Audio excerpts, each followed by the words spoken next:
নমস্কার বন্ধুরা, আজ আবার মাদার কিচেনের ব্লগ থেকে চলে এসেছি। আর একটা রান্না করব। এই যে হলো তেলাপিয়া মাছ, অনেক বড় বড় তেলাপিয়া। আমি নুন হলুদ দিয়ে দিয়েছি, মাখাইনি।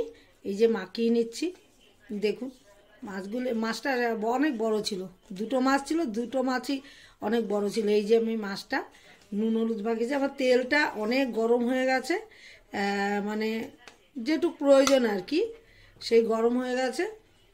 আমি সর্ষের তেলে করছি। সর্ষের তেলটা দেওয়া হয়ে গেছে। এবার মাছগুলো এক এক করে আমি দিয়ে দেবো, কারণ অনেকক্ষণ আগে মাখাতে পারিনি। হ্যাঁ, এই যে মাখানো হচ্ছে। আর এই যে মাছ একটা একটা করে দিয়ে দিচ্ছি। এই যে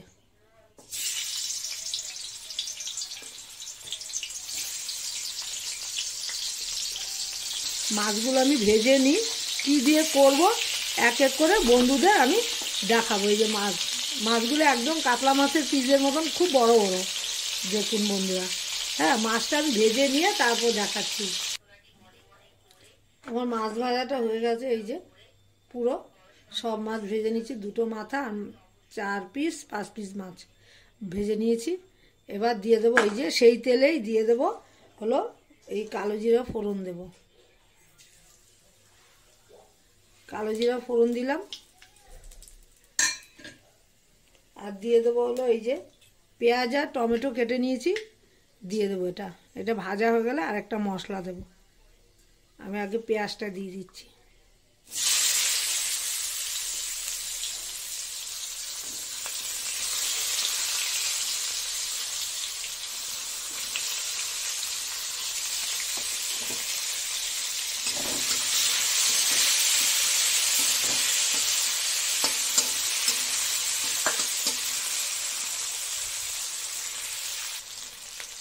পেঁয়াজটা আমার অনেকটা ভাজা হয়ে গেছে। এবার দিয়ে দেবো টমেটোটাও একটু ভেজে নিই পেঁয়াজের সঙ্গে। তার জন্য একটু হলুদ নুন দিতে হবে। রেড চিলিটাও দিয়ে দেবো, যেহেতু কাঁচা লঙ্কায় করব, এই জন্য একটু রেড চিলি দিয়ে মানে কালার করব আর কি। দেখতে ভালো হলে খেতেও ভালো হয়। দেখতে যদি ভক্তি না আসে, মনে হয় সেটা ভালো হবে না, আমার মনে হয়। এই যে দিয়ে দিচ্ছি হলো রেড চিলি, হলুদ আর নুন।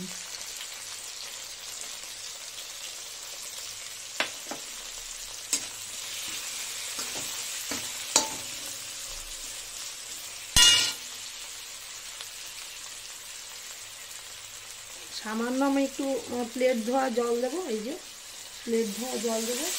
এটা একটু ভেজে নিই, তারপর আর একটা মশলা দেবো। মশলাটা আমার অনেকটাই কষানো হয়ে গেছে।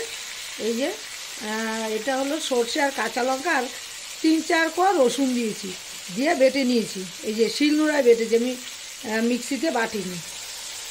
মিক্সিতে বাটলে একটু মশলাটা পাতলা হয়ে যায়। বন্ধুরা তো বোঝেনি, এটা আমার বলার মানে অপেক্ষায় থাকে না। একটু নেড়ে চেড়ে, আমি সবসময় মিক্সিতে বাটাবাটি করি না, আমি মানে বেশিরভাগ সময় শিলনোড়া আছে, শিলনোড়াতেও বাটি। এই যে হয়ে গেছে। বেশি কষাবো না, কারণ সর্ষে তো বেশি কষালে তেতো হয়ে যেতে পারে। তারপর এই যে দিয়ে দিচ্ছি বাটি ধোয়া জল। আর একটু জল দেবো, কারণ মাথাগুলো একটু বড় বড় তো, এগুলি মাছের মাথাগুলো, কারণ এগুলি নাহলে ডুববে না। এই যে জল দিচ্ছি। জল ফুটে উঠলে মাছটা দিয়ে দেবো। ঝোলটা আমার ফুটে উঠেছে। একটু মানে 10 মিনিট আগে মাছের মাথা দুটো দিয়েছি, কারণ মাথা দুটো তো একটু মানে শক্ত টাইপের, এগুলো তো নাহলে পরে না আগে দিলে পরে এটা অ্যাকচুয়ালি ঝোল ফোল কিছু ঢুকবে না। এই যে মাছগুলো দিয়ে দিচ্ছি, ভাজা মাছগুলো। ফোটাবো না আর বেশিক্ষণ, কারণ তেলাপিয়া মাছ এমনি নরম, এগুলি খুব একটা শক্ত থাকে না। হ্যাঁ, এই যে এক এক করে সব দিয়ে দিচ্ছি। তেলগুলো দিয়ে দিই। থালার মধ্যে যেসব তেল ছিল সেটাও কাচিয়ে দিয়ে দিলাম।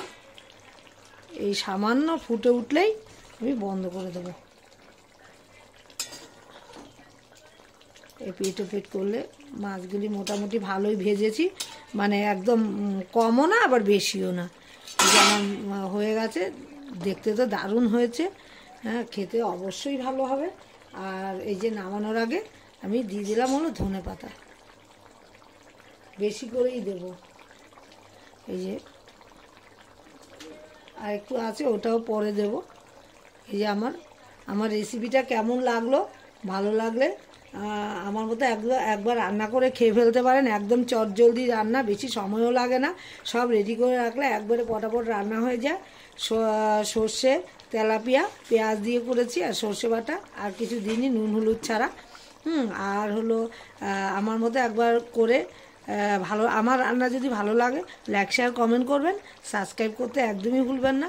সবাই ভালো থাকেন, সুস্থ থাকেন, আমিও ভালো থাকলে ডেইলি কিছু না কিছু রান্না আমি দেবো।